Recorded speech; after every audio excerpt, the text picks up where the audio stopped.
permitido una gracia de salvación sobre nuestras vidas. Señor, nos permites estar en este momento para escuchar tu palabra. Llénanos del Espíritu Santo, Señor, para que esta palabra no pase como viento, Señor, sino que pueda ser inscrita en nuestros corazones. Señor, abre el corazón de cada una de las personas y verdaderamente danos tu voz en esta mañana. Señor, que toda fuerza de Satanás que intenta impedir que nosotros escuchemos tu palabra de vida sea atada y reprendida en el poderoso nombre de nuestro Señor Jesucristo, y que verdaderamente a través de esta palabra nosotros podamos llegar a tener la vida y poder compartir esta vida, Señor, para cumplir la comisión que tú tienes para nosotros. Te agradecemos y oramos en el nombre de nuestro poderoso Señor Jesús, quien es el Cristo. Amén. Hermanos, me gustaría que hoy viéramos el resto de los temas que nosotros tenemos preparados. Si alguno no tiene las lecciones que hemos compartido, por favor levante la mano. Entonces, siga con la mano levantada, por favor. Los que no tienen las lecciones. Chario. Bueno, lamento decir que tendremos que compartir con las personas a la par. Si ustedes no tienen una lección, entonces por favor escuchen atentamente, o pueden juntarse con una persona que esté adyacente a ustedes para poder compartir esta lección. Me gustaría que nosotros buscásemos un versículo primeramente en Juan 3:16. Me gustaría que lo buscásemos. Juan 3:16.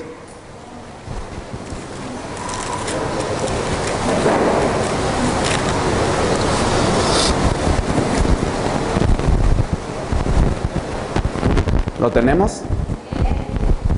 Muy bien, Juan 3:16 nos dice: porque de tal manera amó Dios al mundo, que ha dado a su Hijo unigénito, para que todo aquel que en Él cree no se pierda, mas tenga vida eterna.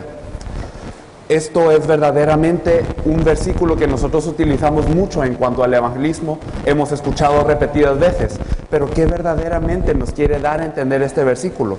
Si nos fijamos, Dios nos da una palabra tan poderosa en este versículo que me gustaría que lo analizásemos.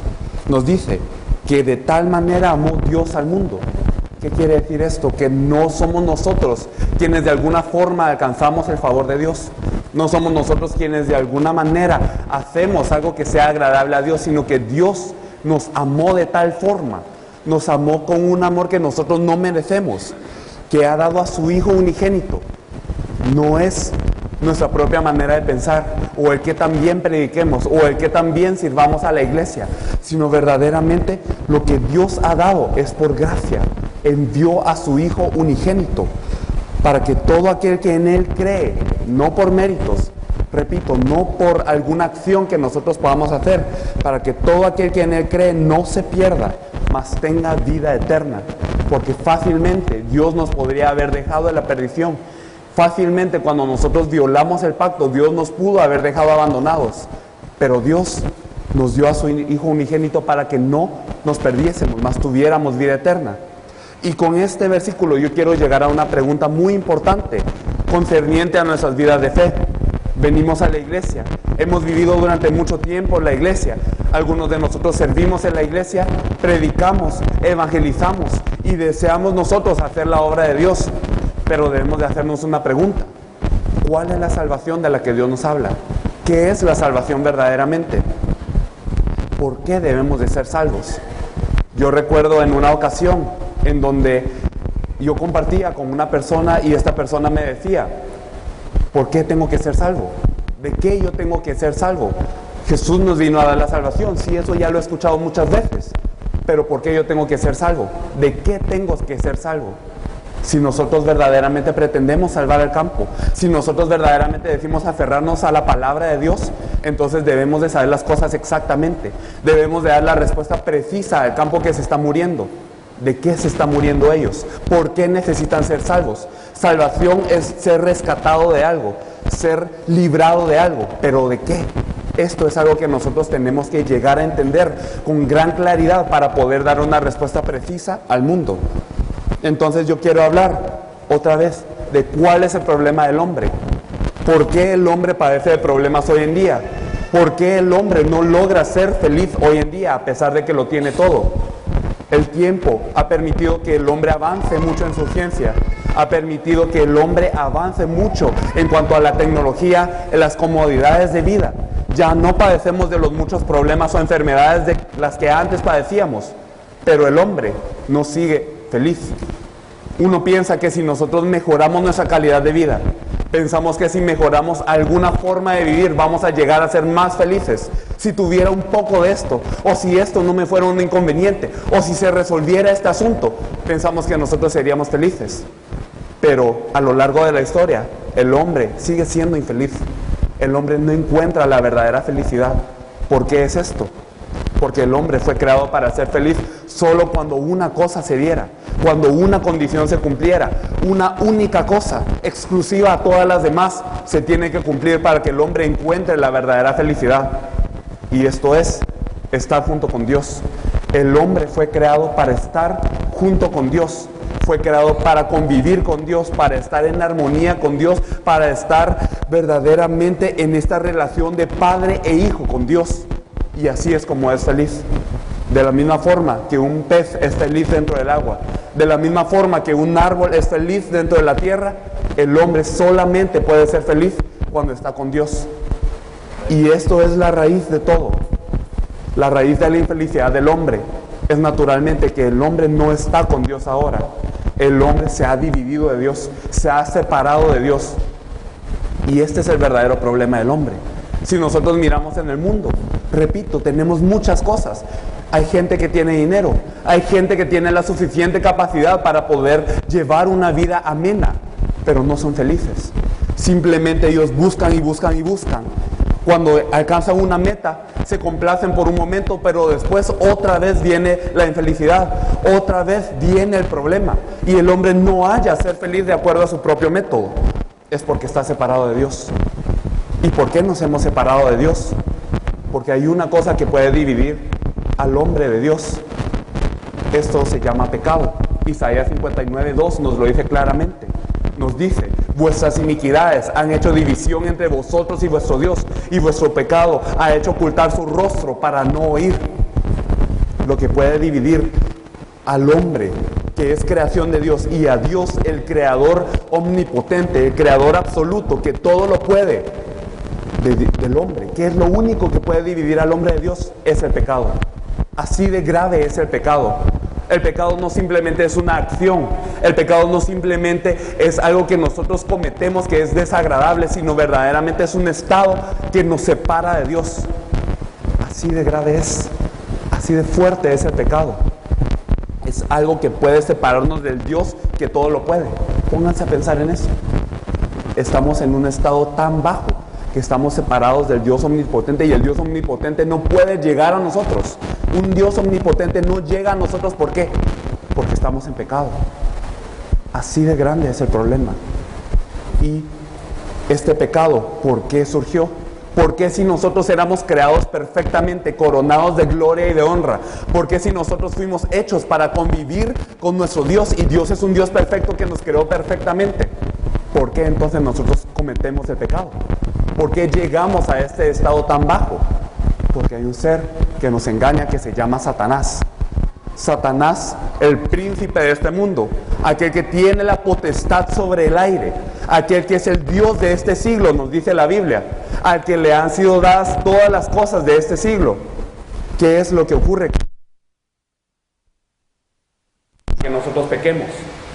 Este Satanás originalmente fue creado como un arcángel, que era verdaderamente el que tenía todas las bendiciones de Dios. Él era el más hermoso, el más sabio, el más grande de todos los ángeles que Dios había creado, que estaba verdaderamente tan perfecto que se halló en él maldad.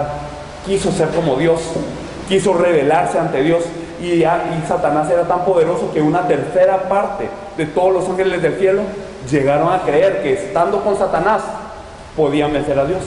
Imagínense eso, los ángeles que todos los días ven a Dios, los ángeles que en el mundo espiritual se gozan en la presencia de Dios, creyeron más a Satanás que a Dios.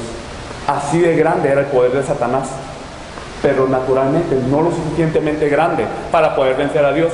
Y este ángel, este dragón, perdió la batalla y fue echado a la tierra, y ahora está engañando al mundo, engañó al hombre.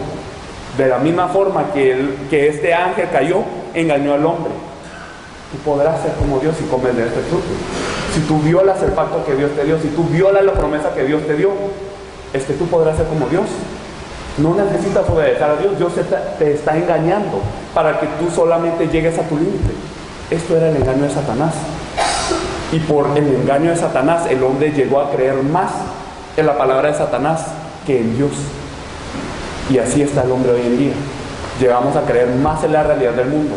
Llegamos a creer más en las cosas del mundo que en lo que Dios nos dice en su palabra. Y entonces, no solamente en Génesis 3, de donde empezó todo el pecado, sino que hoy en día también continúa el pecado en nuestras vidas. Creemos más en Satanás que en la palabra de Dios, aunque escuchemos muchas veces las palabras de Dios que nos dicen que ya somos salvos, que nos dice que ya Cristo consumó todo, que verdaderamente todo está dentro de Él y que todos los misterios de la ciencia y el conocimiento están en Él. Decidimos no creer en su palabra. Decidimos creerle más a la realidad, a las cosas que el mundo nos dice que son difíciles. Y por eso seguimos cometiendo el pecado y seguimos separados de Dios. Este problema es el problema fundamental del hombre. Y no solamente es el problema fundamental que en algún momento existió, que en algún momento otra persona llamada Adán cometió, sino es un problema que sigue vigente en toda la humanidad. Nosotros nacemos como pecadores y entonces estamos divididos de Dios, estamos bajo Satanás, y esto es lo que trae toda la maldición del mundo. Podremos nosotros juzgar con nuestros propios ojos que la maldad del mundo es la comida, que no hay suficiente comida para todos, o que la economía, que no hay suficiente para repartir entre todos, o que la enfermedad, que es lo que sin nuestra propia culpa nos agobia y nos termina llevando a la muerte. Pensamos muchas veces que es la relación interpersonal, que si simplemente se resolvieran algunas cosas interpersonales, el mundo sería feliz y de paz, y nos esforzamos por estas cosas, pero llegamos a saber que después de todo esto no hay nada. ¿Cuál es el estado del hombre en esta tierra? Me gustaría que me acompañasen a Génesis 1:2, por favor. Génesis 1:2 nos dice: y la tierra estaba desordenada y vacía, y las tinieblas estaban sobre la faz del abismo, y el Espíritu de Dios se movía sobre la faz de las aguas. ¿Cómo estaba la tierra? ¿Cómo es la tierra cuando Dios no está? Nos dice que es desordenada y que es vacía, y que las tinieblas están sobre la faz. Esto es el estado del hombre. Están en tinieblas, bajo el poder de Satanás. Están en desorden, no saben qué hacer con su vida, y entonces siguen los diversos métodos que el mundo enseña, pero todo esto es pecado. Y entonces al final de su vida, creyendo que han cumplido algo durante toda su vida, se enfrentan a la muerte y se dan cuenta de que todo lo que han pasado no les ha satisfecho en su vida, no les ha dado una satisfacción, quedan vacíos, no tienen a Dios en su vida, no pueden ser felices. Y este es el verdadero problema del hombre, que están divididos de Dios por la culpa del pecado, porque Satanás nos instigó a este pecado. Así es como está el hombre en esta tierra. Entonces, Dios, siendo lleno de misericordia, como nosotros hemos visto en el versículo de hoy, de tal manera amó Dios al mundo, que envió a su Hijo unigénito, para que todo aquel que en Él cree no se pierda, mas tenga vida eterna. Esta es la salvación que Dios nos da, que verdaderamente no merecemos nosotros. El problema de Satanás, el problema del pecado, el problema de la separación de Dios fue resuelto por uno, el Hijo unigénito de Dios, que Dios ha enviado para que todo aquel que en Él cree no se pierda, mas tenga vida eterna. Esta es la promesa de Dios. Si creemos en Él, en el unigénito, entonces nosotros podemos tener vida eterna y no nos perdemos. Esta es la promesa de Dios, y quiero que miremos brevemente cómo es que este Hijo unigénito nos da la salvación. Me gustaría que viéramos Hechos 10:38. Hechos 10:38 nos dice: como Dios ungió con el Espíritu Santo y con poder a Jesús de Nazaret, como éste anduvo haciendo bienes y sanando a todos los oprimidos por el diablo. Jesús de Nazaret vino a esta tierra, ¿y qué hizo? Él ungió con el Espíritu Santo a Jesús, y entonces hizo bienes sanando a todos los oprimidos por el diablo. ¿Y quiénes son los oprimidos por el diablo? ¿Algunas personas? ¿Una minoría?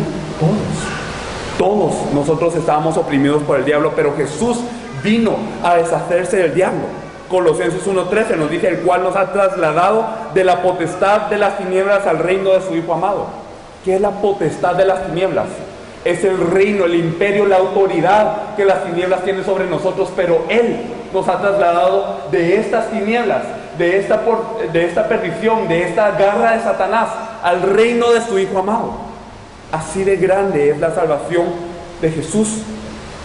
En 1 Juan 3:8 nos dice que el que practica el pecado es del diablo, porque el diablo peca desde el principio, pero para esto vino el Hijo de Dios, para deshacer la obra del diablo. Así de grande es la salvación. Este Satanás que engañó a una tercera parte de los ángeles, que engañó al hombre fácilmente para que pecara, y que aún hoy tiene la potestad sobre el mundo, fue vencido. Fue vencido por el Hijo unigénito de Dios, por Jesús el Cristo fue vencido, porque Jesús como el Cristo se encargó de ser el verdadero Rey y venció a Satanás. Y no solo nos liberó de Satanás, sino también todo el pecado que nos impedía encontrarnos con Dios lo quitó. ¿Y cómo lo hizo? En Marcos 10:45, ¿qué es lo que dice? El Hijo del Hombre no vino para ser servido, sino para servir y dar su vida en rescate por muchos. El Hijo del Hombre vino a dar su vida como rescate. ¿Y qué es un rescate?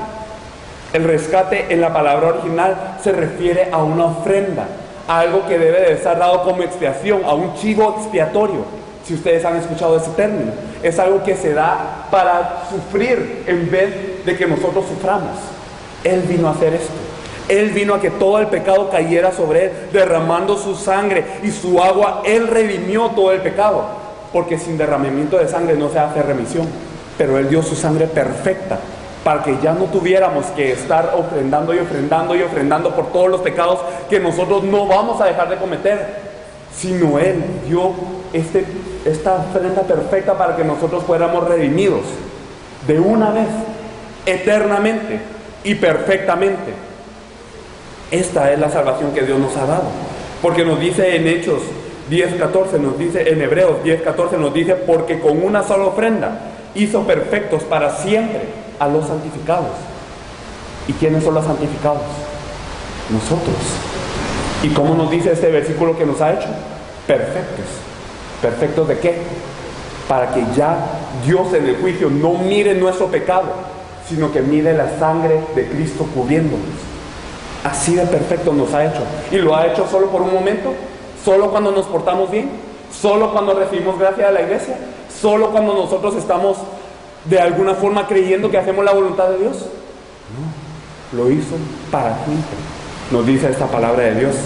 Romanos 8 del 1 al 2 nos dice que verdaderamente nosotros hemos sido trasladados de la ley del pecado y de la muerte. Ya hemos sido librados. ¿Por qué? Por la ley del Espíritu de vida. ¿Y qué es la ley que nos ataba? ¿Qué es una ley? Es algo que aplica sí o sí.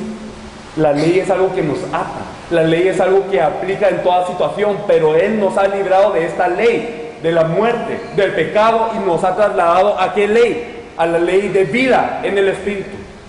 Así de grande es la salvación que nos ha dado Jesús el Cristo, porque Él es el verdadero sacerdote que consumó todo el pecado. Y ahora podemos estar eternamente junto con Dios, debido a que ya no estamos bajo las manos de Satanás, debido a que ya hemos sido liberados del pecado. Ahora podemos regresar a Dios por el camino que Él nos ha abierto. Juan 1:12 nos dice: mas a los que le recibieron, a los que creyeron en su nombre, les dio la potestad de ser hechos hijos de Dios. Ahora tenemos la autoridad. Si nosotros lo hemos recibido, si nosotros lo hemos creído, tenemos la autoridad, la potestad de ser hechos hijos de Dios. En Juan 14, del 6 al 17 nos dice: y yo rogaré al Padre y os dará otro consolador, para que esté con vosotros para siempre, el Espíritu de verdad, el cual el mundo no puede recibir, porque no le ve ni le conoce, pero vosotros le conocéis, porque mora con vosotros y estará en vosotros. Entonces, ¿qué es lo que nos ha dado verdaderamente Jesús como el Cristo? No solamente nos abrió el camino al Padre, sino que no es para que regresemos después de la muerte al cielo, sino que hoy en día, si ustedes han creído, si ustedes verdaderamente han aceptado a Jesús como el Cristo, y si han puesto su confianza, su fe en Él, el Espíritu Santo mora con vosotros. ¿Qué nos dice 1 Corintios 3:16? ¿No sabéis que sois el templo de Dios y que el Espíritu Santo de Dios mora en vosotros? ¿No lo sabéis?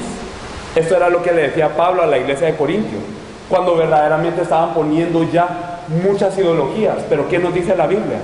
Ustedes son el templo de Dios. Ustedes son el templo de Dios, ¿pero por qué? Porque el Espíritu Santo mora dentro de ustedes. ¿Por qué mora dentro de ustedes? Porque verdaderamente Dios lo ha prometido. Cuando nosotros aceptamos a Jesús como el Cristo, el Espíritu Santo mora dentro de nosotros. Porque Él ya ha abierto el camino para que Dios mismo, el Espíritu Santo es Dios y Dios mismo ahora está con nosotros. Porque ya se ha resuelto el pecado, porque ya se ha resuelto Satanás. Y nosotros podemos verlo muy claramente en este versículo. Entonces, ¿cuál es el problema del hombre de que hablamos anteriormente? Que estábamos divididos de Dios, que estábamos bajo el pecado y que estábamos bajo las garras de Satanás. Y todo esto no nos permite que verdaderamente nosotros vivamos una vida feliz. No podemos ser felices con nuestra propia obra, no con nuestro propio esfuerzo, no con nuestro logro podemos ser felices. Verdaderamente nosotros vivimos una vida de destrucción, una vida de condena, una vida de maldición cuando no estamos con nuestro Creador, cuando estamos violando el principio de la creación, la ley, la regla de la creación que Dios ha hecho. Cuando estamos fuera de Él, nada verdaderamente es de provecho. Pero verdaderamente a través de Jesús el Cristo, quien es el Hijo unigénito que ha venido a esta tierra, verdaderamente nosotros podemos ser restaurados a Él. Ya Satanás no tiene poder sobre nosotros, porque Él ha sido el Rey de Reyes y Señor de Señores quien lo venció. Ya el pecado no tiene potestad sobre nosotros, porque Él, como el verdadero sumo sacerdote, dio toda su sangre para que de una vez, para que eternamente y perfectamente todos nuestros pecados ya no nos sean tomados en cuenta. Dice en Isaías que Él ya no se acordará de nuestro pecado por amor de sí mismo. Ya Jehová no se va a acordar de nuestro pecado por amor de sí mismo, nos dice Isaías. Y como ya se resolvió el pecado, como ya se resolvió el problema del diablo, ahora a través de Jesús el Cristo tenemos camino nuevo y vivo para llegar al Padre. Ahora podemos llegar a Él, podemos estar restaurados en el estado original del hombre, aunque no lo parezca. Aunque nosotros estamos en este mundo, el Espíritu Santo, el Espíritu Consolador está con nosotros todos los días. ¿Pero cuándo? Cuando hemos creído que Jesús es el Cristo, cuando le hemos recibido al Hijo unigénito de Dios, a Jesús el Cristo, el Señor, el Salvador, dentro de nosotros. En ese entonces es cuando está con nosotros. Y entonces me gustaría que nosotros viéramos cuáles son las bendiciones de la salvación.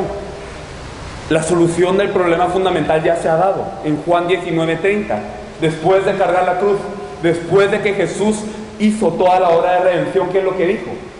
Juan 19:30 nos dice que Él dijo: consumado es. ¿Y qué es consumado?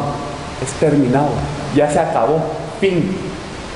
Dios ya hizo todo, Jesús ya hizo todo, ya nos dio la salvación, y esa salvación es perfecta. Verdaderamente las bendiciones del hombre original que nos describe en Génesis 1, 27 y 28 han sido restauradas. Ya están en nosotros por medio de Jesús, quien es el Cristo. Ya verdaderamente se han cumplido. Ya nosotros tenemos la potestad para poder estar con Dios, la imagen y la semejanza de Dios, la gloria y la honra. Entonces ya están restauradas en nosotros. Y ya tenemos la potestad para multiplicarnos, para fructificar, para sojuzgar y señorear sobre toda la tierra. Esto ya ha sido dado a nosotros. Y algo más, todas las cosas que nos suceden, todos los problemas que nosotros pensamos que tenemos aún estando como cristianos. ¿Qué nos dice Romanos 8:28? Nos dice que todas estas cosas nos ayudan a bien.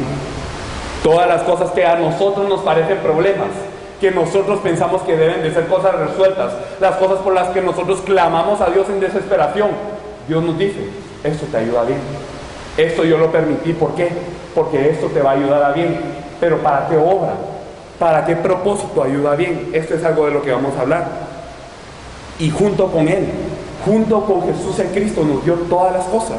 Romanos 8:32 nos dice: el que no escatimó ni a su propio Hijo, sino que lo entregó por todos nosotros, ¿cómo no nos dará con Él todas las cosas?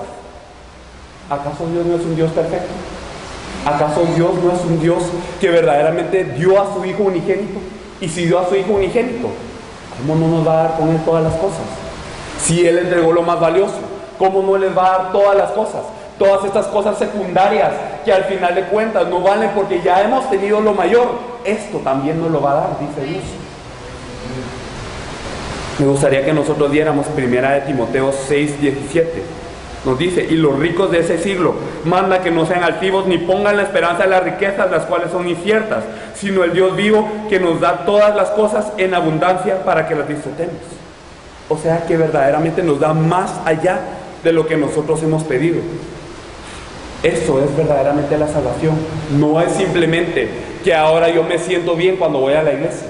No es simplemente que ahora yo tengo a alguien en que apoyarme. No es simplemente que después de la muerte yo no voy a ir al infierno, sino voy al cielo. La salvación es algo absoluto.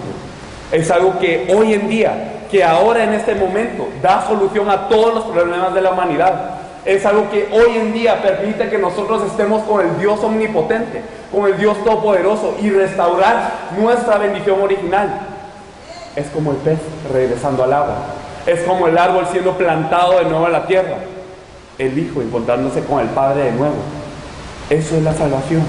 Verdaderamente todos los problemas se han acabado si nosotros creemos que así la salvación es absoluta, porque esto nos dice la Biblia. Nosotros debemos de ser salvos porque no podemos encontrar la respuesta en el mundo, pero Dios ya nos ha dado la respuesta. Ya nos ha dado todo a través de su Hijo, Jesús, quien es el Cristo. Esto es la salvación. Vamos a pasar al siguiente tema. Si ya hemos sido salvos, si ya nosotros tenemos la salvación, entonces, ¿qué vida vivimos nosotros? ¿Cuál es la vida de la nueva criatura? Esto es algo que me gustaría que nosotros viéramos, viendo un pasaje de la Biblia en 2 Corintios 5, del 15 al 19, por favor.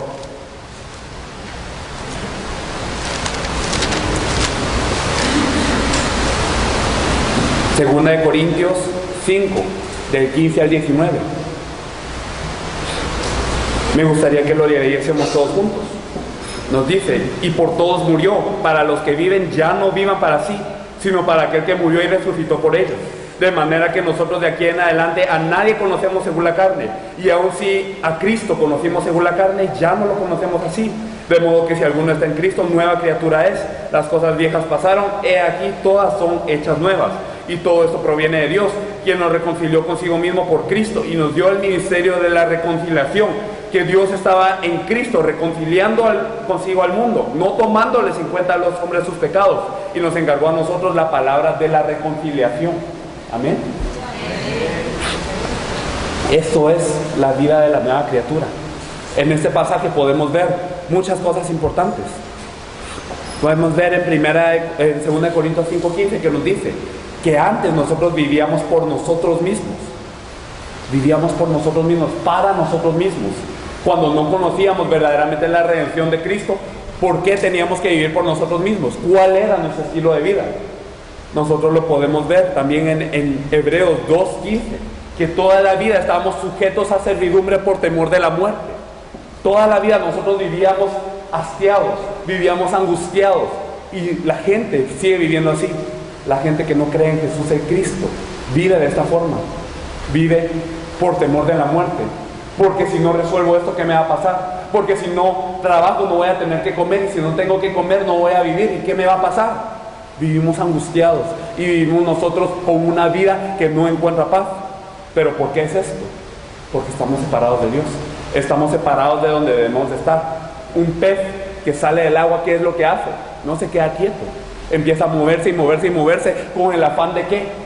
Con el afán de encontrar el agua de nuevo, con el afán de regresar al lugar en donde va a estar bien. Y el hombre lo está haciendo ahora.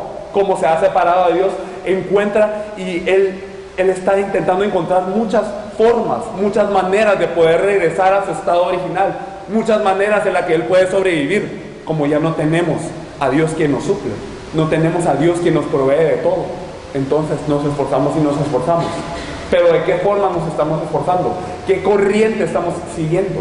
Me gustaría que me acompañasen a Efesios 2, del 2 al 3.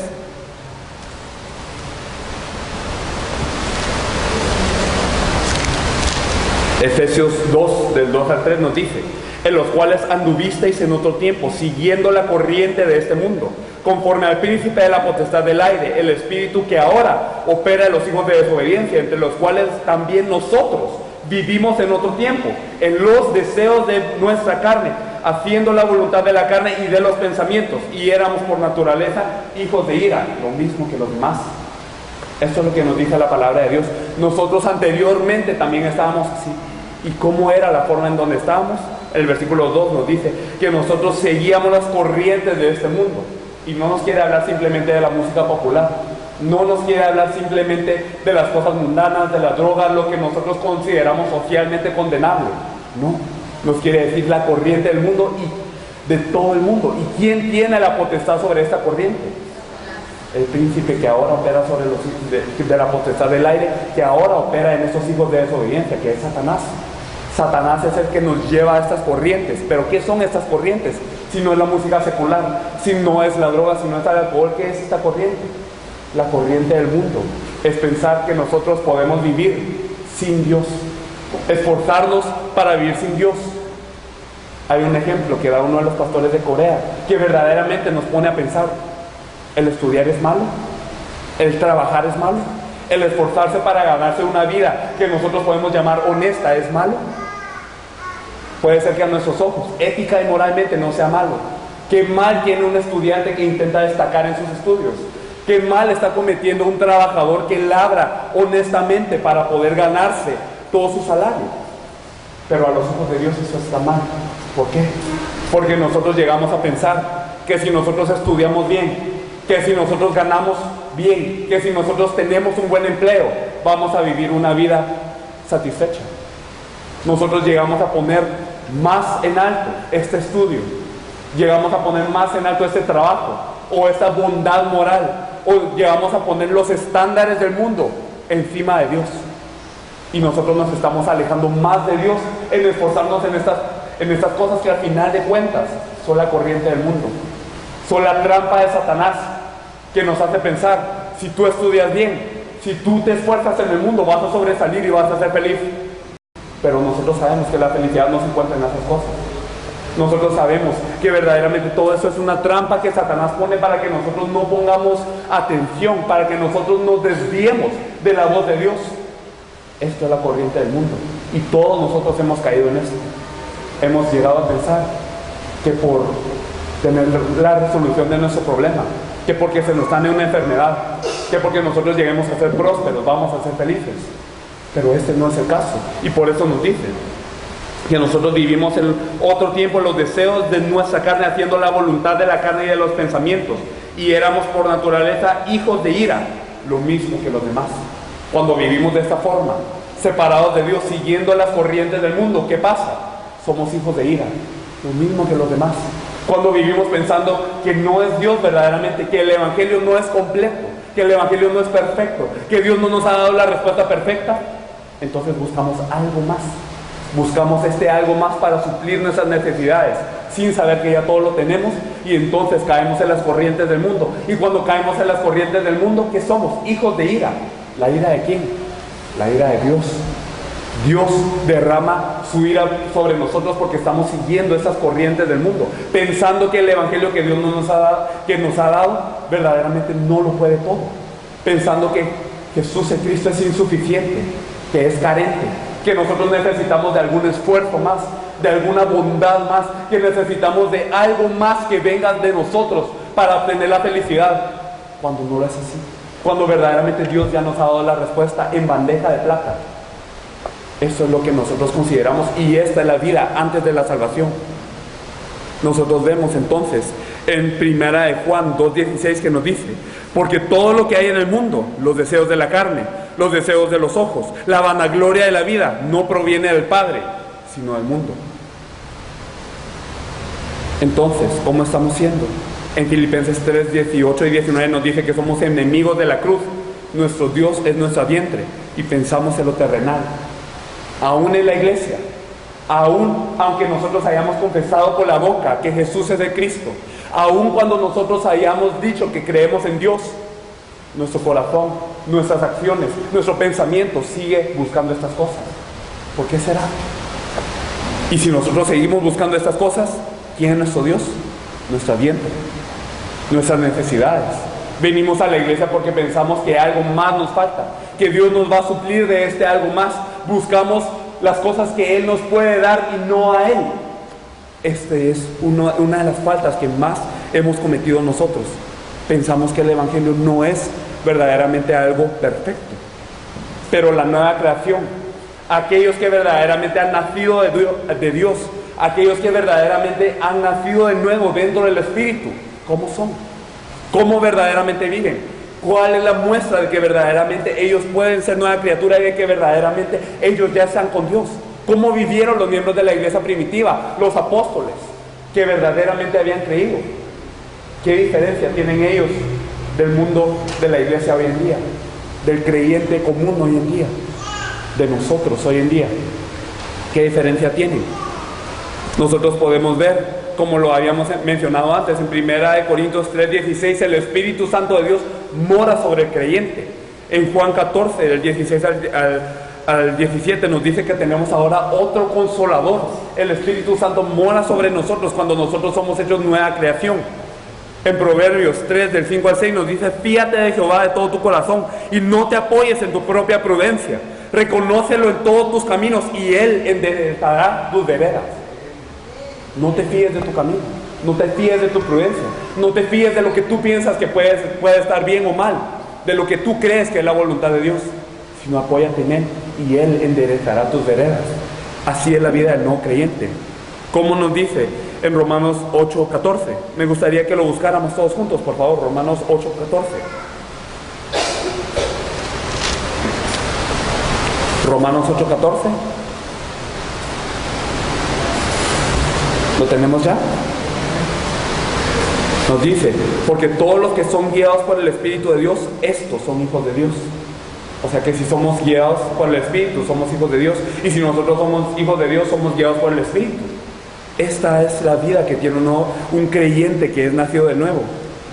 También lo podemos ver, algo muy importante, en Juan 15:7. Si permanecéis en mí y mis palabras permanecen en ti, pedid todo lo que queréis.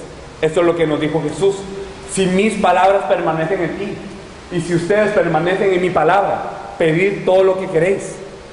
Esto es lo que nos dice. Pero ¿cuándo dijo esto? Nosotros tenemos la tendencia muchas veces de agarrar un versículo que nos gusta y aplicarlo fuera de lo que Dios nos dice, aplicarlo para lo que nosotros nos queremos. Pero no es esto, sino que en Juan 15, ¿qué es lo que Jesús nos dice? Yo soy la verdadera vid y vosotros los pámpanos. Si ustedes permanecen en mí, entonces verdaderamente van a tener frutos. Pero por más que el pámpano esté fuera de la vid, el pámpano no va a decir: yo quiero tener fruto, y por eso va a tener fruto. ¿Cuándo va a tener fruto? ¿Cuándo verdaderamente va a disfrutar de la vida? ¿Cuándo verdaderamente va a disfrutar de lo que Dios tiene para él? ¿Cuándo es un verdadero pámpano? Haciendo la obra para la que fue diseñada. ¿Cuándo es? Cuando está pegado a la vida. Cuando verdaderamente Jesús el Cristo es verdaderamente el Señor de su vida. Cuando verdaderamente lo aceptamos y cuando es verdad para nosotros. Entonces todas estas cosas empiezan. Entonces nacemos de nuevo, cuando nosotros hemos creído en Jesús como el Cristo. Y cuando hemos creído que Jesús es el Cristo, ¿qué ocurre? Tenemos bendiciones espirituales también de esta misma forma. Si nosotros miramos en Hebreos 1:14, nosotros podemos empezar a ver qué bendiciones espirituales Dios da a los creyentes también. Aunque la bendición más grande ya es que Dios esté con nosotros, al estar junto con Dios, qué bendiciones Él nos provee. En Hebreos 1:14 nos dice: ¿acaso no son todos estos espíritus ministradores que son para servicio de los que han de heredar la salvación? Entonces los ángeles verdaderamente se mueven para que nosotros tengamos una ayuda espiritual. De la misma forma, en Mateo 18:10 nos dice que no menospreciemos a uno de los pequeños, porque todos estos pequeños tienen ángeles que miran el rostro de mi Padre todos los días. De otra manera, en Apocalipsis 8:3-5 nos dice que los ángeles son los que suben con nuestras oraciones y los ponen ante el incenciario de Dios. ¿Pero qué nos quiere decir todo esto? Que si verdaderamente nosotros somos salvos, que si hemos creído en Jesús como el Cristo, que si verdaderamente nosotros somos nacidos de Dios, entonces se restauran las bendiciones originales del hombre. ¿Y cuáles son estas bendiciones originales? Los ángeles se mueven verdaderamente para hacer la obra de Dios, para apoyar a los santos. Y podemos ver que nos es dada una autoridad también. No solo los ángeles y los ejércitos de Dios se mueven, sino también tenemos una autoridad celestial. En Lucas 10, del 17 al 20, nosotros podemos ver algo que es un punto de contención muchas veces. Podemos ver a los 70 que eran enviados por Jesús a evangelizar el campo. Y podemos ver que ellos, cuando regresaban, ellos contaban en cómo los demonios se les sujetaban, que como Jesús le había dado potestad para hollar serpientes y escorpiones, y que todas estas enfermedades y todas estas cosas eran sanadas. Ellos poseían esta autoridad dada por Jesús. Podemos ver también en Santiago 4:7 que ahora nosotros podemos resistir al diablo. Antes el diablo, ¿quién era? Era nuestro Padre, como lo dice Juan 8:44. Era aquel que tenía la potestad sobre nosotros. Era aquel que nos ataba con su muerte. Pero ahora, después de que nosotros tenemos la vida de la nueva criatura, ¿cómo suceden las cosas? Nos dice Santiago 4:7, resistir al diablo y huirá de vosotros. Podemos resistir al diablo ahora. Y cuando lo resistimos en el nombre de Jesús, ¿qué ocurre? Huye de nosotros. Ahora Satanás tiene miedo de aquellos que son nacidos de Dios. Y en 1 de Pedro 5:9 nos dice que este diablo anda como un león rugiente buscando a quien devorar. Sigue siendo nuestro enemigo. Sigue siendo aquel que intenta engañar al mundo, porque él intenta engañar. No nos puede tocar si somos salvos, pero nos intenta engañar. ¿Para qué? Para que nosotros seamos engañados, para que pensemos que no tenemos la salvación, para que pensemos que la salvación no es absoluta, para que pensemos que la salvación no es la solución a todos nuestros problemas. Y nos anda diciendo, mira, todavía tienes este problema aunque eres salvo. ¿Verdaderamente eres hijo de Dios? ¿Verdaderamente eres salvo? ¿Verdaderamente estás haciendo la obra de Dios? Y entonces, si nosotros no tenemos este evangelio claro en nosotros, entonces seguimos siendo engañados por el diablo. Y eso es algo de lo que tenemos que tener mucho cuidado. Pero verdaderamente Él nos da la potestad de resistir todo esto, de echar fuera demonios. Y es una potestad, es una autoridad, no algo que nosotros tenemos como fuerza, como un poder innato, sino es algo que nos es dado en el nombre de Jesús. Y por eso es que nosotros lo podemos hacer. Como un ejemplo, nosotros ponemos a un policía. Una persona normal, aunque vaya a la calle a parar un carro, el carro no tiene por qué pararse, el carro pasa de largo. Pero si nosotros entrenamos y nosotros somos policías ahora, y nosotros ahora tenemos esta autoridad impuesta por el Estado, entonces nosotros presentamos nuestra placa y entonces el carro tiene que pararse. ¿Por qué? No porque nosotros seamos fuertes, no porque nosotros hayamos estudiado mucho, sino porque ahora el gobierno nos da la autoridad de parar estas cosas. De la misma forma, la autoridad que tenemos en Cristo Jesús es verdaderamente para parar a estas fuerzas de las tinieblas, para atarlas y hacer la guerra espiritual. Que nos dice Filipenses 3:20, que ahora nuestra ciudadanía no es de esta tierra. Ustedes no son ciudadanos colombianos, ni mexicanos, ni salvadoreños. Ahora su ciudadanía está en los cielos, nos dice la palabra. Y en Lucas 10:20, de la misma forma, estos 70 regresaban de evangelizar. Y cuando ellos regresaban de evangelizar, ellos estaban muy gozosos de que los demonios se les soltaban. Y Jesús les dice, sí, yo vi a Satanás caer del cielo como un rayo. Pero ¿saben qué? No se alegren. No se alegren de que los espíritus se os sujetan. Alégrense por una cosa, de que su nombre está escrito en el cielo. Esto es de lo que se tienen que alegrar, de que han recibido la salvación por gracia. Por medio de Jesús el Cristo, ustedes ya lo tienen todo. Eso es lo que nos dice el Señor. En Marcos 16:20 nos dice, y ellos saliendo predicaron en todas partes, ayudándoles en el Señor y confirmando la palabra con las señales que hacían. ¿Cuál es el propósito de todas estas bendiciones? Aquí lo dice. ¿Por qué los ángeles se mueven para ayudarnos? ¿Por qué tenemos la potestad para echar fuera a los demonios? ¿Por qué tenemos todas las bendiciones? ¿Por qué Dios nos suple de todas las cosas que necesitamos? ¿Para que vivamos una vida feliz? ¿Para que muramos gorditos y contentos? No. Nos suple de todo esto. Los ángeles nos ayudan no para que se resuelvan los problemas, para que nosotros seamos felices.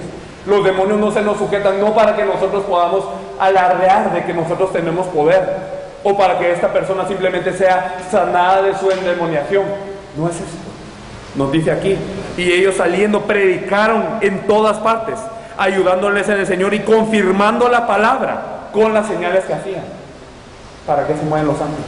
¿Para qué podemos echar fuera demonios? ¿Para qué tenemos todas las bendiciones? ¿Para qué estamos aquí en esta tierra? Si nosotros tenemos vida, naturalmente nosotros compartimos esta vida, tenemos fruto, predicamos, porque esta verdad es una verdad tan grande. Cuando verdaderamente la creemos, cuando verdaderamente nosotros ponemos la confianza en la palabra de Dios, cuando nosotros consideramos esta palabra de Dios y nos golpea en el corazón y el alma y el espíritu como la verdadera verdad, la conclusión, la solución de toda nuestra vida, entonces no tenemos por qué quedarnos con ella. la compartimos porque esta es la voluntad de Dios. Si nosotros verdaderamente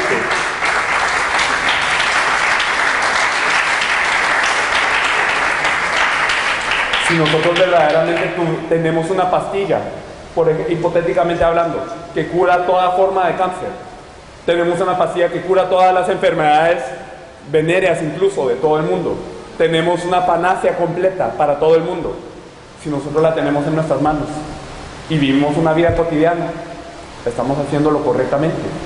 Si nosotros tenemos la respuesta para todo el mundo en nuestras manos, y si nosotros estamos gozando de esta respuesta, si nosotros sabemos que es la respuesta para el prójimo y para todo el mundo, entonces ¿es lo correcto tenerlo en nuestras manos? Nosotros tenemos que compartirlo. Eso es lo que haría una persona con una medicina para salvar a todo el mundo, pero ustedes tienen más que eso. Tienen una respuesta perfecta para salvar al mundo si han creído que Jesús es de Cristo. Esta es la respuesta perfecta de Dios para salvar al mundo. Esta es la conclusión de Dios. Esta es la razón por la que toda esta Biblia ha sido escrita. Los 66 libros de la Biblia, escritos por miles de años, por varios autores, todos radican en un punto: que este Cristo vendrá a resolver todos los problemas de la humanidad y que este Cristo ya vino. Esta salvación ya les es dada, ya tiene la respuesta. Entonces somos lo mismo que esta persona que tiene esta pastilla en sus manos y no hace nada con ella. No estamos, o una de dos, o somos gente muy despiadada, o no creemos que esta pastilla pueda salvar al mundo. ¿Cuál de estas fallas estamos teniendo como iglesia? Yo creo que no estamos creyendo correctamente la palabra de Dios. No estamos creyendo en la verdad de que este evangelio puede salvar al mundo. Porque si verdaderamente creyésemos en esta verdad, nosotros querríamos adentrarnos más dentro de esta verdad, porque sabemos que esta verdad es profunda, es larga, es ancha, es alta, y verdaderamente es algo que nosotros en toda nuestra vida no podemos terminar de comprender, no podemos terminar de predicar de esto. Muchos cristianos tienen la debilidad de decir: esto ya lo sé, ya me la sé, este es el tema, y esto, y estos son los versículos y todo. Pero no es verdad en nosotros. Es un conocimiento teórico, es un conocimiento académico que no nos da nada. ¿Qué nos dice la Biblia? Que simplemente la ley, la palabra mata. Pero verdaderamente, si nosotros tenemos fe en esta palabra, si verdaderamente nosotros creemos que esto es la verdad, entonces cambia la historia. Entonces nosotros sabemos que la palabra perfecta para salvar al mundo nos ha sido dada, porque el problema del hombre no es su enfermedad, no es su economía, no es su problema interpersonal, sino el problema del hombre es que está dividido de Dios, y por ende vienen todos los problemas, y que el pecado y que Satanás es lo que le impide encontrarse con Dios. Pero si nosotros sabemos que nosotros tenemos la respuesta, si nosotros sabemos que la Biblia nos dice la respuesta perfecta para consumar todos estos problemas, entonces nosotros lo podemos compartir. Esto es verdaderamente el propósito de la nueva criatura. Para esto Dios nos dejó en esta tierra, para esto nos da las bendiciones espirituales. Y entonces, ¿qué vida empezamos a vivir? Me gustaría que regresáramos al pasaje inicial que habíamos leído en esta sección, en 2 Corintios 5. 2 Corintios 5. Si nosotros leemos desde el 15: y por todos murió, para los que viven, ya no vivan para sí, sino para aquel que murió y resucitó con ellos. Y por todos murió, para que los que viven ya no vivan para sí, sino para aquel que murió y resucitó por ellos, de manera que nosotros de aquí en adelante a nadie conocemos según la carne. Y si aún si a Cristo conocimos según la carne, ya no lo conocemos así. De modo que si alguno está en Cristo, nueva criatura es. Las cosas viejas pasaron, he aquí todas son esas nuevas. Y todo esto proviene de Dios, quien nos reconcilió consigo mismo por Cristo, y nos dio el ministerio de la reconciliación, que Dios estaba en Cristo reconciliando consigo al mundo, no tomándoles en cuenta a los hombres sus pecados, y nos encargó a nosotros la palabra de la reconciliación. Esto es verdaderamente lo que hace la nueva criatura.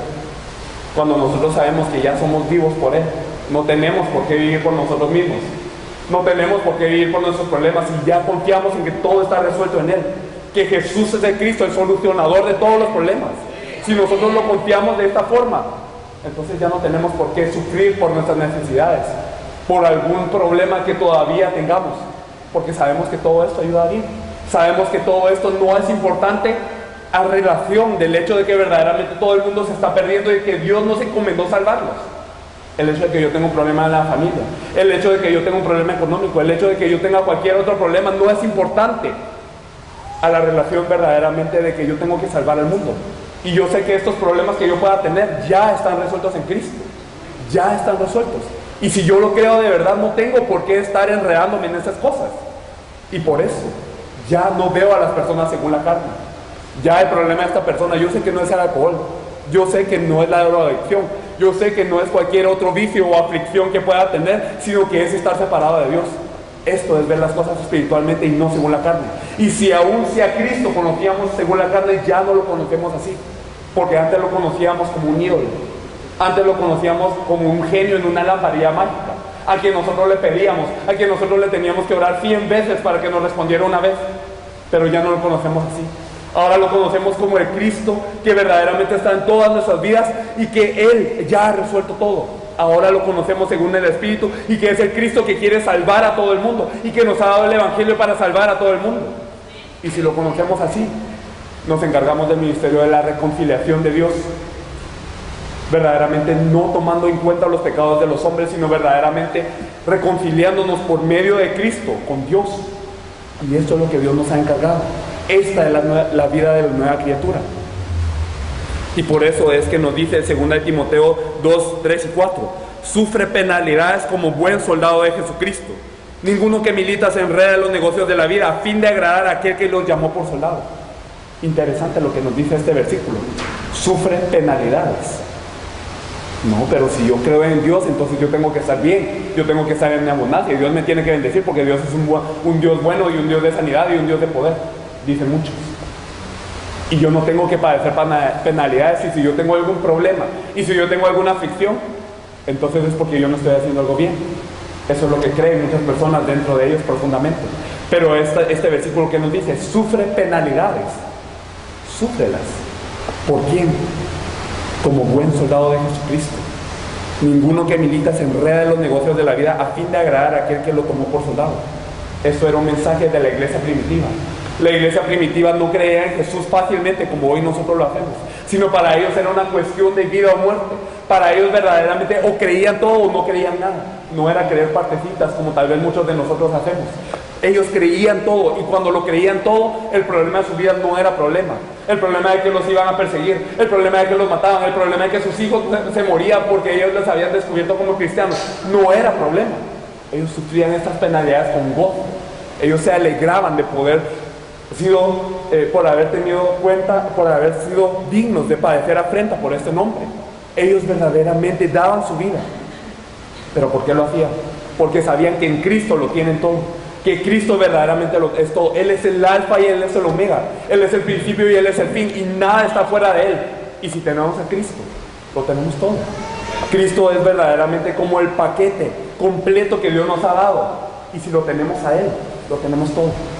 Pero por eso es que Satanás nos intenta engañar, para que nosotros caigamos a la vieja vida, para que vivamos por nosotros mismos, para que aún habiendo escuchado de Cristo no nos haya revelado esta luz del Evangelio de la gloria de Cristo, y que nosotros sigamos pensando que necesitamos algo más que Cristo, para que pensemos que Cristo es carente, para que pensando que con esa sangre y esta resurrección de Cristo no podemos hacerlo todo, que necesitamos un buen estilo de vida, que necesitamos hábitos, que necesitamos formas, que necesitamos maneras. Pero eso no es. Dentro de Cristo está todo. Adentrémonos más dentro de Cristo, entremos más dentro de Cristo, porque en Él está verdaderamente todo. Esta es la fe que tenían los miembros de la iglesia primitiva y es la fe de la nueva criatura. Por eso es que decían: ninguno que milita se enreda en los negocios de la vida a fin de agradar a aquel que lo tomó por soldado. Ya no nos enredamos en las cosas de la vida, las cosas complicadas como nuestros problemas, las situaciones, la realidad que se pone ante nuestros ojos no es entonces lo que debe de ser nuestro interés. Nuestra oración no debe de ser dirigida a esas cosas, debe de ser dirigida para agradar a aquel que nos tomó por soldados. Esa es la oración que hacían los verdaderos creyentes, las nuevas criaturas. Vamos a pasar al siguiente tema, que es la verdadera fe. La verdadera fe. Me gustaría que me acompañasen a Efesios 2:8, por favor.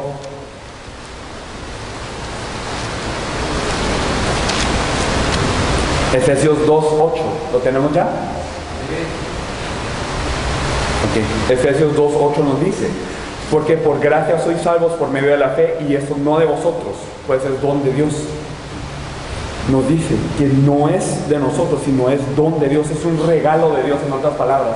Don y regalo son palabras que se usan muy similarmente aquí en este texto, pero es un regalo de Dios, es un don de Dios lo que es la salvación.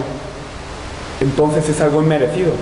Antes de que nosotros hayamos creído, antes de que nosotros hayamos decidido hacer la confesión de fe, el Espíritu Santo ya obró dentro de nosotros. Verdaderamente nosotros no creemos porque queremos creer, no porque hacemos una decisión, sino porque el Espíritu Santo nos da la fe, verdaderamente nos da la convicción para que nosotros podamos hacer esta confesión. Entonces nosotros podemos ver que esta fe no es de nosotros, es don de Dios. Nosotros podemos verlo también en Tito 3:7. Tito 3:7, ¿qué nos dice? Me gustaría que lo buscásemos. Tito 3:7 nos dice, por lo cual, como dice el Espíritu Santo, si oyeres hoy su voz, no endurezcáis vuestros corazones como en la provocación en el día de la tentación del desierto, en donde me tentaron vuestros padres, me probaron y vieron mis obras de 40 años, a causa de lo cual me disgusté contra esta generación y dije, siempre andan vagando en su corazón y no han conocido mis caminos. Por tanto, juré en mi ira, no entrarán en mi reposo. Esto es verdaderamente un versículo que nos dice que tenemos que abrir nuestro corazón ante Él. Y nosotros en Tito 3:7 podemos ver que somos justificados por su gracia, que verdaderamente su gracia es la que nos redimió. Antes de la fe, antes de que nosotros tuviéramos fe, esto era un don de Dios. Y cuando nosotros tenemos este don de Dios, esta gracia nos justifica a nosotros. Y entonces esta justificación de gracia es gratuita. En Romanos 3:24 nos dice, conforme a la esperanza de la vida eterna, mediante la redención que es en Cristo Jesús. Esto es la gracia. En Cristo Jesús nosotros tenemos esta gracia. Aunque no la merecemos, aunque nosotros estamos perdidos, el Espíritu Santo obra para que nosotros podamos creer. Y por esta fe nosotros tenemos esta redención de gracia. Y podemos ver que esto no sale de nosotros de nuevo. En Romanos 11, del 5 al 6 nos dice, así también, aún en este tiempo, ha quedado un remanente escogido por gracia. Y si por gracia, ya no es por obras, de otra manera, la gracia ya no es gracia. Y si por obras ya no es gracia, de otra manera la obra ya no es obra. O sea que no es nuestro esfuerzo, no es lo que nosotros verdaderamente pensamos que hacemos, no es por vivir una buena vida cristiana que nosotros somos salvos, sino por gracia. Y verdaderamente, ¿quién puede confesar? ¿Quién confesó esto? De que por gracia lo es todo. ¿Cuál es el trasfondo de esta fe? En 1 Corintios 15:10, Pablo nos dice, y por la gracia de Dios yo soy lo que soy, y su gracia no ha sido en vano para conmigo. Antes he trabajado más que todos ellos, pero no yo, sino la gracia de Dios conmigo. O sea que cuando nosotros servimos, cuando nosotros damos todo para Dios, esto es por gracia de Dios. Filipenses 1:29 nos dice algo muy importante. Ya hemos hablado de que esto es por gracia, y gracia, y gracia. Que verdaderamente nada viene de nosotros, sino es que Dios mismo nos está dando este don, este regalo. ¿Y cuál es la razón de esta gracia? Porque a vosotros os es concedido a causa de Cristo, no solo que creáis en Él, sino también que padezcáis por Él. La gracia que nos es dada tiene un motivo. Verdaderamente cuando nosotros alcanzamos la salvación, tiene un motivo. Hay algo que nosotros nos resta por hacer. Verdaderamente la salvación ya es completa, ya es llena, ya nos dio todo. Pero hay algo con lo que nosotros seguimos corriendo. Pero ¿qué fe es la que tenemos? Muchos de los cristianos, a mí me gusta mucho andar en taxi. Y cuando yo ando en taxi, generalmente me tomo la oportunidad de preguntarle al taxista, verdaderamente para compartirle el Evangelio. Pero muchas de las veces que yo he compartido, ellos me contestan, sí, yo creo en Dios. Sí, yo estoy en la iglesia. Sí, yo creo en Jesús. Sí, yo creo en Cristo. Pero cuando uno le pregunta, ¿de qué forma cree en Él?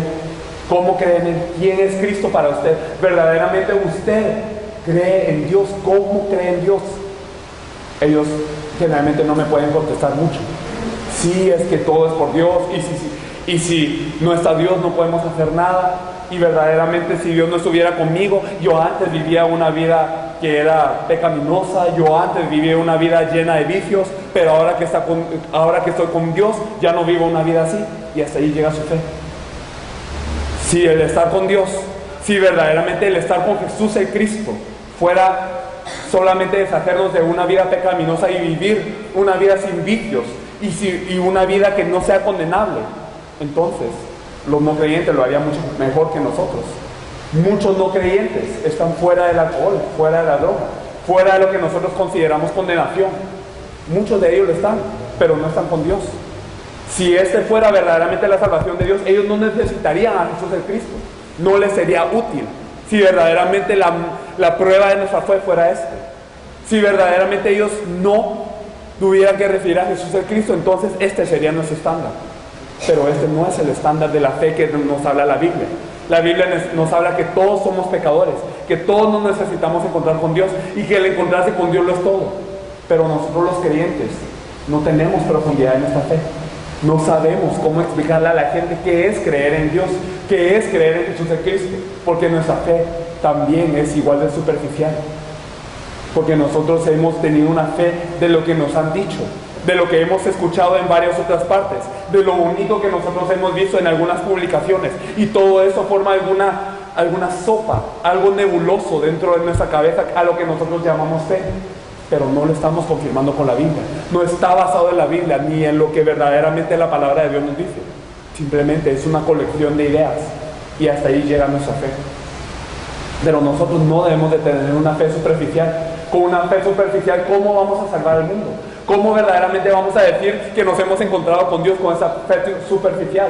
Si hoy nos morimos y vamos ante Dios, podemos confesar que hemos guardado la fe, que verdaderamente hemos hecho lo que Dios desea, que verdaderamente hemos disfrutado de su comunión, que verdaderamente nosotros hemos estado junto con Él, hemos disfrutado de Él y hemos salvado al mundo disfrutando de esta fe perfecta que Él nos ha dado. Podemos decirlo de verdad ante Dios. Podemos confesar ante Dios que tenemos una fe que Él desea. Y si no lo podemos hacer así, hoy tenemos que adentrarnos más dentro del Evangelio, más y más, porque nunca vamos a llegar al fondo del Evangelio. Siempre debemos de adentrarnos dentro de esto. El Evangelio no es algo liviano, el Evangelio no es algo carente, el Evangelio no es algo simple, no es algo básico, es todo de verdad, como lo dice el pastor Bermúdez. Y hoy me gustaría que viéramos algunos versículos acerca del contenido de esta fe. En Primera de Juan 5, del 11 al 13. Por favor, busquémoslo. Primera de Juan 5, del 11 al 13, ¿qué nos dice?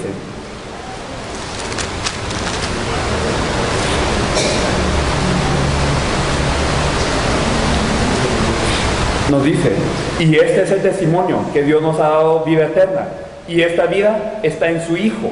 El que tiene el Hijo tiene la vida. El que no tiene el Hijo de Dios no tiene la vida. Estas cosas os he escrito a vosotros que creéis en el nombre del Hijo de Dios, para que sepáis que tenéis vida eterna y para que creáis en el nombre del Hijo de Dios. Ese es el contenido de la fe. Si ustedes tienen al Hijo de Dios, si tenemos al Hijo de Dios, tenemos vida. Y si no lo tenemos, no tenemos vida. Algo tan simple, algo tan fácil de entender por la cabeza, no lo entendemos con nuestro corazón. ¿Verdaderamente tenemos al Hijo de Dios? ¿Verdaderamente nosotros creemos en Jesús como el Cristo? Me gustaría que viéramos también Primera de Juan 5:1. Nos dice: todo aquel que cree que Jesús es el Cristo es nacido de Dios, y todo aquel que ama al que engendró, ama también al que ha sido engendrado por Él. Todo aquel que cree que Jesús es el Cristo es nacido de Dios. Y entonces el que no cree que Jesús es el Cristo, ¿qué es el que no cree que Jesús es el Cristo? ¿Qué es el que cree que solamente Jesús es un salvador, o alguien que me da una respuesta de vez en cuando, o una persona que me perdona el pecado y que después de eso ya puedo ir al cielo, pero hasta ahí llega? Estas personas, ¿qué son? ¿Son nacidos de Dios? Vamos a Primera de Juan 2:22. Primera de Juan 2:22 nos dice: ¿quién es el mentiroso? Sino el que niega que Jesús es el Cristo. Este es anticristo, el que niega al Padre y al Hijo. Entonces los que creen que Jesús es el Cristo, que creen que Jesús, como el verdadero rey, profeta y sacerdote, ha venido a consumar todos los problemas del hombre, el problema fundamental de la separación de Dios, del pecado y de Satanás, y que todos los problemas que vienen como consecuencia de estar en esos problemas ya han sido resueltos por el Cristo también, y que ya no tenemos ningún problema en Cristo Jesús, estos son nacidos de Dios. Y los que no creen esto, y los que creen en alguna parte pero no en el todo, si no creen en Jesús como el Cristo, sino tal vez que en un medio Cristo, digámoslo así, aunque no hay tal cosa. ¿Qué son ellos? Nos dice aquí, ¿quién es el mentiroso sino el que niega que Jesús es el Cristo? El que niega que Jesús es el Cristo ya ha resuelto todos los problemas y que es verdaderamente la respuesta que puede salvar al mundo. ¿Qué es? Este es anticristo, el que niega al Padre y al Hijo. Eso es lo que nos dice la Biblia. Es una fe divisiva, es una fe de blanco y negro, no de gris. Es una fe que va a ponernos en conflicto con muchos, pero es la fe que nos habla la Biblia. Es la fe que nos dice Dios: cree en Jesús como el Cristo y verdaderamente eres nacido de Dios. ¿No crees en Jesús como el Cristo? Entonces aquí nos dice, eres anticristo. Es duro. La palabra de Dios es muy dura en cuanto a esto. Entonces tenemos que examinar nuestra fe. ¿Creo yo que verdaderamente Jesús es el Cristo? ¿O le he creído simplemente como alguien que me da palabras bonitas? Alguien que dijo cosas buenas en algún tiempo. Alguno de los grandes sabios de la historia, pero que no tiene ninguna relevancia conmigo. ¿He creído en esto? ¿Verdaderamente? Ante Dios nos tenemos que examinar, porque esto es algo que no viene de hombre. No es algo porque alguien les hable 1000 horas los vaya a terminar convenciendo, sino verdaderamente la fe. ¿De dónde viene? Hemos visto, de la gracia de Dios. Entonces, este es el contenido de nuestra fe, que Jesús es el Cristo, que toda esta Biblia ha sido escrita para testificarnos a Jesús como el Cristo. Juan 20:31 nos dice, pero todas estas se han escrito ¿para qué? Para que creáis que Jesús es el Cristo, el Hijo de Dios, y que en su nombre tengáis vida. En su nombre pueden tener vida. En su nombre verdaderamente pueden ser restaurados como hijos de Dios. En su nombre se pueden deshacer de todas las cargas y los agobios del mundo, poniendo todas las cosas en Él. Él dice, verdaderamente en Mateo 11:28 nos dice.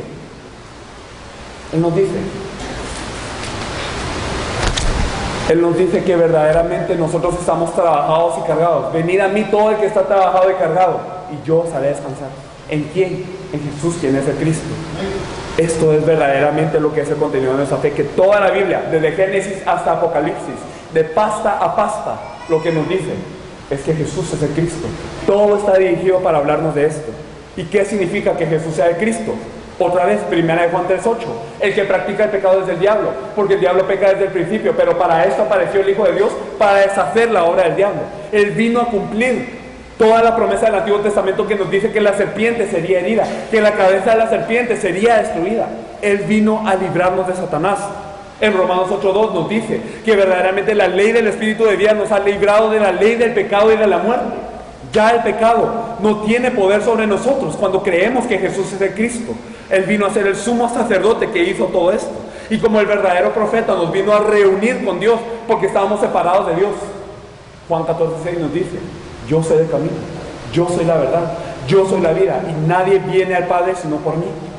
Esto es lo que verdaderamente Dios nos está diciendo, que Él es, que el Cristo, ¿qué significa? Que Él es el verdadero profeta, que Él es el verdadero sacerdote, que Él es el verdadero rey y que todos los problemas de la humanidad, el problema fundamental y el problema que resulta del problema fundamental ya han sido resueltos en Él. Ya es perfecto. Y cuando la palabra nos dice consumado es que consumado es. Ya se cumplió, ya todo esto se terminó, ya las aflicciones por las que ustedes están cavilando, ya se terminaron, ya no son cosas para las que se tienen que preocupar. Esto es lo que nos dice, Él es el solucionador de todo el problema fundamental y de todo problema. Y si nosotros creemos en esto, ¿qué seguridad podemos tener? ¿Qué convicción podemos tener en la palabra? En Romanos 8:28 al 39, nosotros nos dice que somos más que vencedores, que ni los ángeles, ni las potestades, ni lo alto, ni lo bajo, nada de esto nos puede separar del amor de Dios, que verdaderamente Él ya nos tiene en sus manos. La salvación no es algo que se pierde entonces, no es algo que depende de nuestras buenas obras o de nuestras acciones, es verdaderamente algo que Él nos ha dado por su gracia. Pero ¿por qué no podemos llegar a tener seguridad? Porque nosotros, a pesar de que la Biblia nos lo dice una y otra vez, porque a pesar de que se nos recalca una y otra vez en la Biblia, y si nosotros leyéramos la Biblia con todo el corazón lo sabríamos, ¿por qué nosotros no tenemos seguridad? Porque para nosotros todavía parece que hay cosas que hacer, parece que todavía las cosas no resultan, parece que yo no soy hijo de Dios, aunque verdaderamente he creído, parece que fuera así. Me gustaría que viéramos algunos versículos. Primera de Corintios 2:12, me gustaría que lo leyésemos.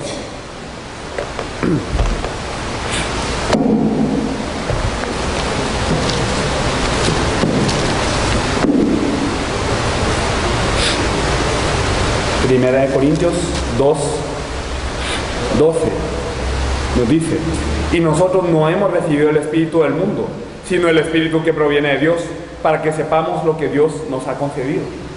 Entonces, si recibimos el espíritu de Dios, sabemos lo que Dios nos ha concedido. Y si no lo hemos recibido, no sabemos lo que Dios nos ha concedido. Hemos recibido el espíritu del mundo. Primera de Juan 5:13. Otra vez lo vamos a leer. Primera de Juan 5:13 nos dice: estas cosas os he escrito a vosotros que creéis en el nombre del Hijo de Dios, para que sepáis que tenéis vida eterna, y para que creáis en el nombre del Hijo de Dios. Estas cosas os he escrito a vosotros que habéis creído en este nombre, que creéis en el nombre del Hijo de Dios. ¿Y si no lo creemos? ¿Y si nosotros verdaderamente no tenemos esta fe? Si simplemente es algo que nos dice la Biblia, pero no llega como conclusión a nuestro corazón, entonces no tenemos seguridad. La razón fundamental por la que no tenemos seguridad es porque no sabemos, no creemos lo que dice la palabra de Dios. Entonces, nosotros podemos ver como contraste la razón por la que Pablo, por la que la iglesia primitiva, por la que Pedro, por la que todos estos miembros que eran perseguidos, los que ellos corrían riesgo de vida o muerte, ellos cómo creyeron, ellos cómo tenían esa seguridad, cuál era la seguridad que verdaderamente les permitía trascender incluso la situación más severa, la situación más difícil, las cosas del mundo que verdaderamente los venían persiguiendo. ¿Cómo ellos pudieron trascenderlo? ¿Cómo ellos pudieron tener esta seguridad? Me gustaría que viéramos esto en 2 de Timoteo 1:12. Lo podemos ver en 2 de Timoteo 1:12.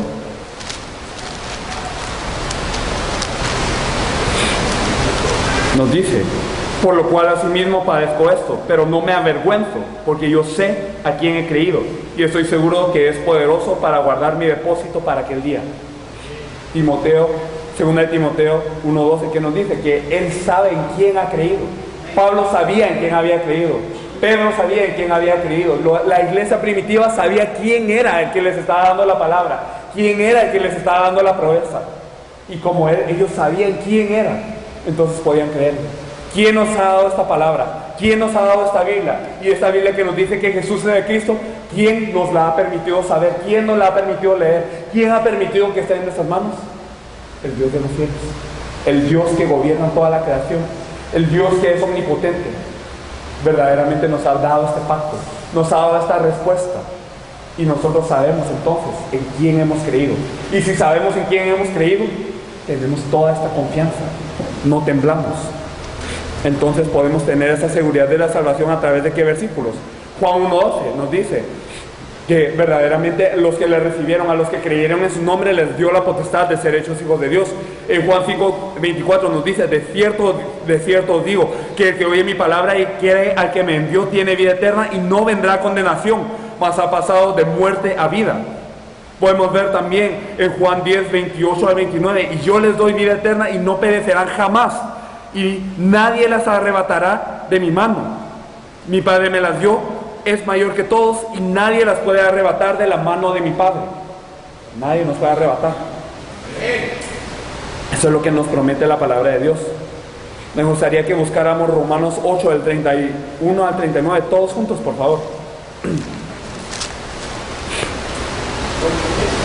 Romanos 8 del 31 al 39. Lo voy a empezar leyendo. ¿Qué pues diremos a esto? Si Dios es por nosotros, ¿quién contra nosotros? El que no escatimó ni a su propio Hijo, sino que lo entregó por todos nosotros, ¿cómo no nos dará también con Él todas las cosas? ¿Quién acusará a los elegidos de Dios? Dios es el que justifica. ¿Quién es el que condenará? Cristo es el que murió, más aún, el que también resucitó, el que también está a la diestra de Dios, el que también intercede por nosotros. ¿Quién nos separará del amor de Dios? Tribulación, angustia o persecución o hambre o desnudez o peligro o espada. Como está escrito: por causa de ti somos muertos todo el tiempo, somos contados como ovejas de matadero. Antes en todas esas cosas somos más que vencedores por medio de aquel que nos amó. Por lo cual estoy seguro de que ni la muerte, ni la vida, ni los ángeles, ni los principados, ni las potestades, ni lo presente, ni lo porvenir, ni lo alto, ni lo profundo, ni ninguna cosa creada nos podrá separar del amor de Dios, que es, ¿en dónde? en Cristo Jesús, Señor nuestro. Esto es lo que nos dice la Biblia. Así de grande es el hecho que Jesús sea el Cristo. Verdaderamente en esto tenemos que poner nuestra confianza. Que todas estas cosas escritas no nos pueden separar del amor de Dios. Pero ¿en dónde está este amor de Dios? ¿En dónde verdaderamente radica esto? Jesús es Cristo. Así de grande es el Evangelio que Dios nos ha permitido saber. Entonces, cuando nosotros somos salvos de esta manera, cuando tenemos la seguridad de ser salvos de esta manera, y cuando nosotros somos hechos nueva criatura, Dios nos empieza a guiar. Como lo hemos dicho en Romanos 8:28, todas las cosas nos ayudan a bien. En 1 Corintios 10:13, no os ha sobrevenido ninguna tentación que no sea humana, pero fiel es Dios, quien no os dejará ser tentados más de lo que podéis resistir, sino que dará también conjuntamente con la tentación la salida para que lo podáis soportar. O sea, Dios no nos pone pruebas que no podemos soportar, que nos van a dar a muerte, sino todas estas cosas ayudan a bien. Y si nos da una prueba así, nos pone juntamente la salida. Así de bueno es Dios. Pero verdaderamente, ¿cuándo? Cuando somos nacidos como nuevas criaturas. ¿Y cómo nacemos como nuevas criaturas? Creyendo en Jesús como el Cristo verdaderamente. En primera de Juan 5:4, ¿qué nos dice? Todo lo que es nacido de Dios vence al mundo. Y esta es la victoria que ha vencido el mundo, nuestra fe. ¿Quién es nacido de Dios si todo lo que es nacido de Dios vence al mundo? ¿Quién es el nacido de Dios? El que cree en Jesús como el Cristo. Primera de Juan 5:1. ¿Y cuál es la fe del nacido de Dios? ¿Cuál es la fe que ha vencido al mundo? Que nos dice aquí en ese versículo. La fe de creer en Jesús como el Cristo. Filipenses 1:6 que nos dice, estando persuadidos de esto, que el que comenzó la buena obra la perfeccionará hasta el día de Jesucristo. El que comenzó esta buena obra, el que comenzó esta obra de creer en Jesús como el Cristo y la obra de reconciliación de Dios y el mundo, ¿quién la perfeccionará? Jesús, quien es el Cristo. Lo perfeccionará Dios hasta el día en el que Él venga. Y podemos ver, por último, en esta lección, en el Salmo 48:14, porque este Dios es nuestro eternamente y para siempre. Él nos guiará aún más allá de la muerte. ¿Podemos poner nuestra confianza en esto o no? Y si podemos poner nuestra confianza en esto, ¿por qué estamos viviendo así? ¿Por qué nosotros estamos viviendo, confesando en la iglesia que creemos esto, pero por qué es que esto no se hace verdad en nuestra vida? ¿Por qué es que verdaderamente nosotros, aunque en la iglesia somos llenos de fe y somos llenos de esperanza, porque cuando salimos al mundo no salvamos a la gente con esta misma fe y esperanza y amor? Porque no creemos que Jesús es el Cristo. Porque no tenemos la verdadera fe que Dios nos habla. Porque verdaderamente esta fe no nos ha sido revelada. Si creemos que Jesús es el Cristo, si verdaderamente confiamos en cada una de las cosas que Él nos ha dicho, nosotros vivimos solo para Él y no nos enredamos en las cosas de la vida. Nuestra oración cambiaría. Ya no sería una oración de pedir las cosas que necesitamos, no una oración de acudir a Dios, de rogarle a Dios y clamarle a Dios en desesperación por cosas que nosotros pensamos que necesitamos, sino sería una oración en donde verdaderamente oramos para que se abran las puertas del evangelismo y que podamos salvar a las personas con la respuesta absoluta y perfecta que Dios nos ha dado. Sería una vida así.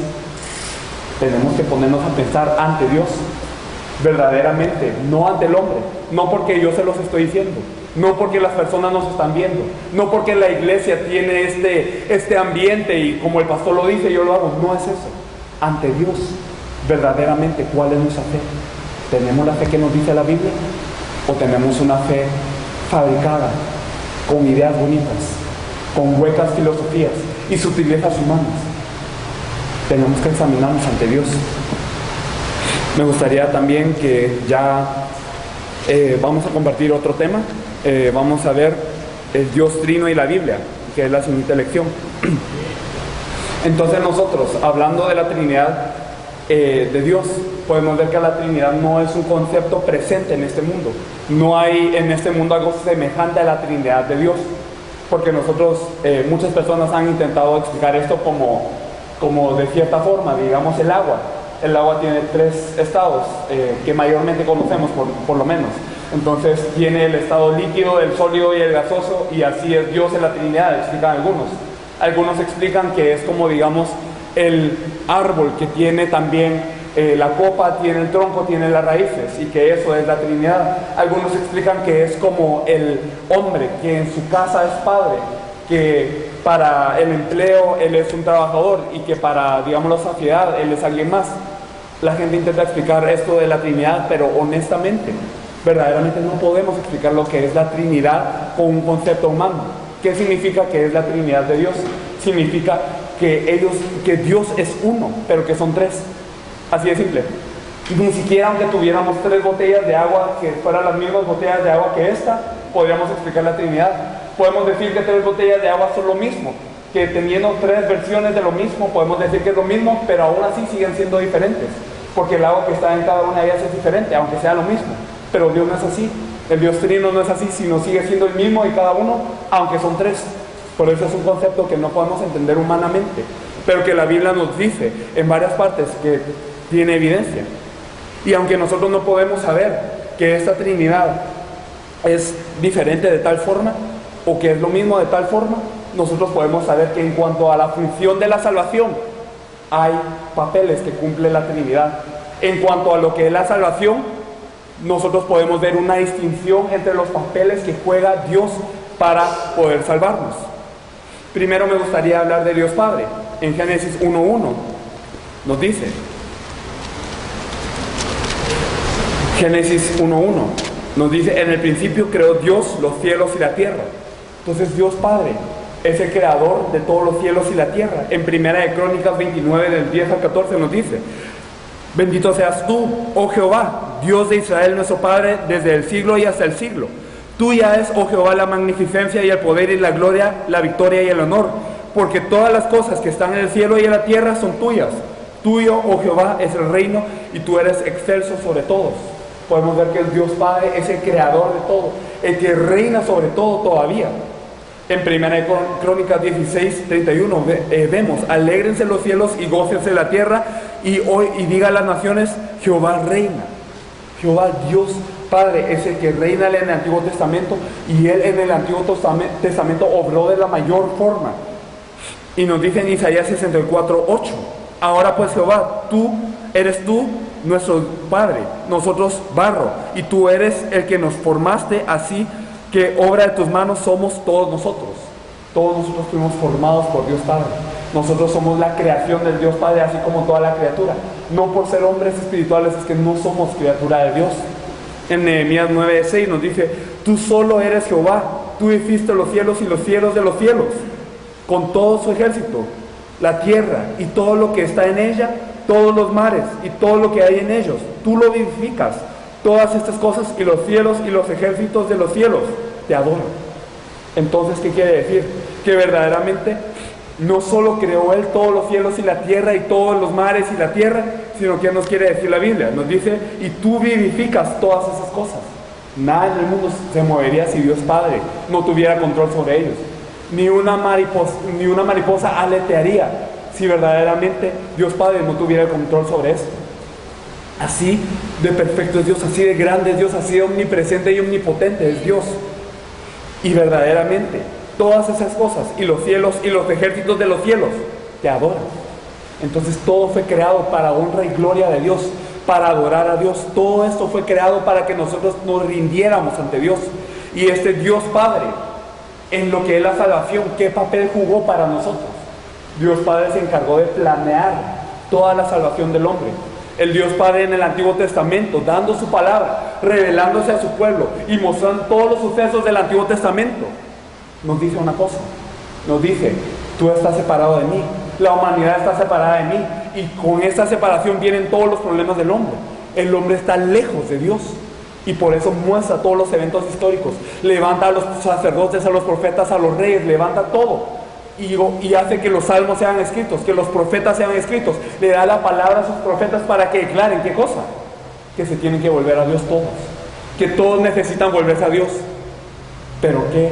¿Cómo es la forma de volverse a Dios? ¿Cómo yo me voy a volver a Dios? ¿De qué forma yo voy a estar junto con este Dios creador? ¿Cómo voy a restaurarme originalmente? En el Antiguo Testamento Dios Padre promete, yo enviaré al Mesías, yo enviaré al Salvador, yo enviaré este camino para que tú puedas estar conmigo. Y este es el papel que Él juega en la salvación. Él se encarga de planear toda la salvación. Y cuando Él planea la salvación, Él nos envía a su Hijo unigénito. Nos envía a su Hijo, quien en la salvación cumple esta salvación que Dios Padre ha planeado. Y vamos a ver un poco cómo es esto. Vamos a ver en Colosenses 1, del 16 al 17. Nos dice, ¿quién es el Dios Hijo? Jesucristo. En Él fueron creadas todas las cosas, y Él es antes de todas las cosas, y todas las cosas en Él subsisten. En esto podemos saber que Jesucristo no es simplemente por ser hijo menor, sino verdaderamente el ser hijo. Quiere decir que Él, en lo que es el plan de salvación, está subserviente al Padre, obedece al Padre en cuanto a lo que es la salvación, pero no quiere decir que sea menor. Nos dice aquí que todas las cosas en Él subsisten, que todas las cosas en Él son.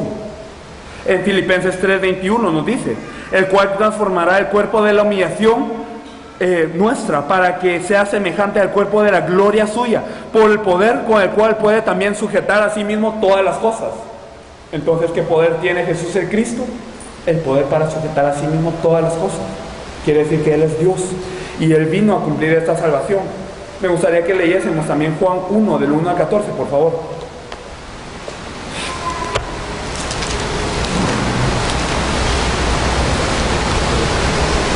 Juan 1, del 1 al 14, ¿lo tenemos ya? Me gustaría que me siguieran con su lectura. Nos dice, en el principio era el verbo, y el verbo era con Dios, y el verbo era Dios. Este era en el principio con Dios. Todas las cosas por Él fueron hechas, y sin Él nada de lo que ha sido hecho fue hecho. En Él estaba la vida, y la vida era la luz de los hombres.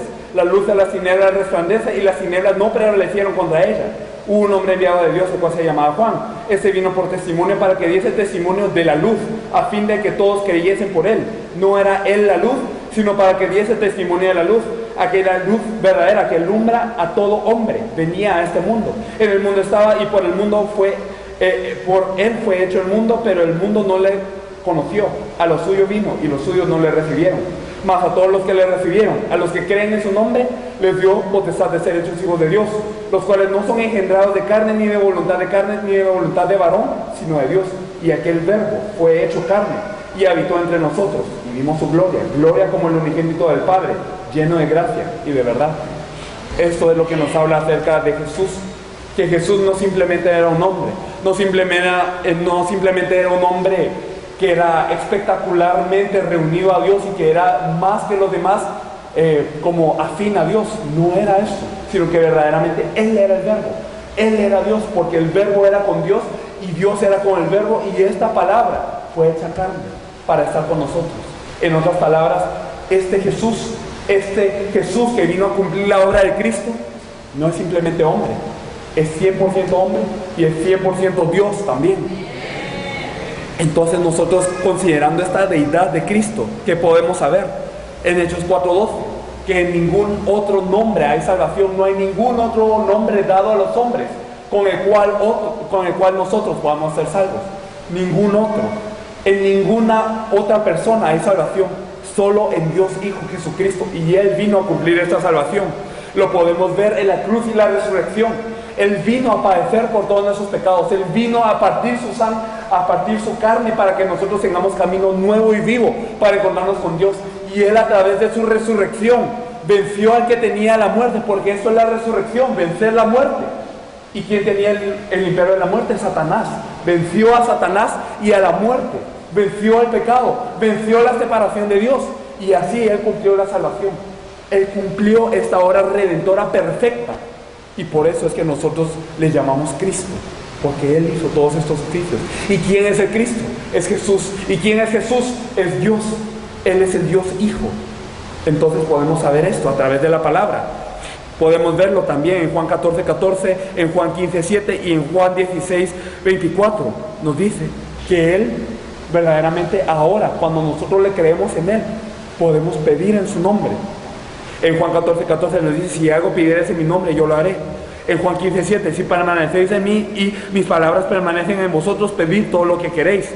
Juan 16:24, hasta ahora nada habéis pedido en mi nombre. Pedid y recibiréis para que vuestro gozo sea cumplido. O sea que en el nombre de Jesús, en el nombre de Dios Hijo, nosotros podemos pedir. Así es Dios el Hijo.